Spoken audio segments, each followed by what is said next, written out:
मन को समझने का पहला कदम यह है कि आपके विचार आपके दैनिक अनुभवों को निर्धारित करते हैं। यह सभी आध्यात्मिक ग्रंथों और गुप्त विद्यालयों का मूल आधार है।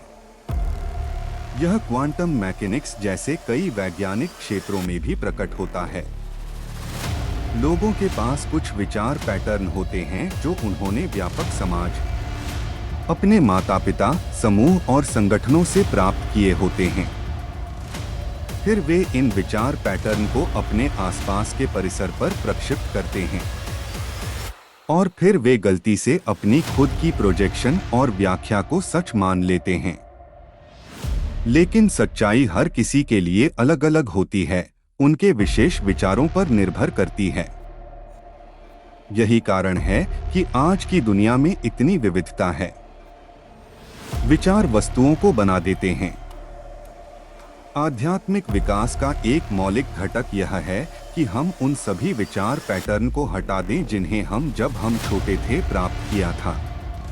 ये सिर्फ हमें प्रोग्राम किया गया था। जब हम विभिन्न विचारों और विश्वासों को हटाने और फिर से इंस्टॉल करना सीखते हैं, तो हम अपनी सच्ची स्वतंत्रता के रूप में अपने मन के मास्टर के रूप में आना शुरू करते हैं। और इसी कारण ध्यान को अनुशंसित किया जाता है युगों और संस्कृतियों के बीच। हम अपने विचार पैटर्न को बिना प्रतिक्रिया या शामिल होने के देख सकते हैं।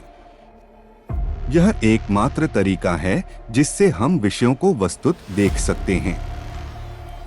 अन्यथा हम अपने लिंग, राजनीतिक विचारधारा, राष्ट्रीयता या वर्ग के साथ पहचान करते हैं और हम नैतिक जीवन अनुभव के कारण इसे सही मानते हैं। अपने मन की शक्ति को समझने वाले लोग अधिकांश खो जाते हैं क्योंकि वे अपनी अपनी वास्तविकता के चेतन सृजक के रूप में पहचान नहीं सकते। वे सतत दुनिया में दोष ढूंढते हैं और पूछते हैं कि इससे निपटना इतना कठिन क्यों है। विचारों की शक्ति को समझना व्यक्तिगत नियंत्रण की पहली कदम है।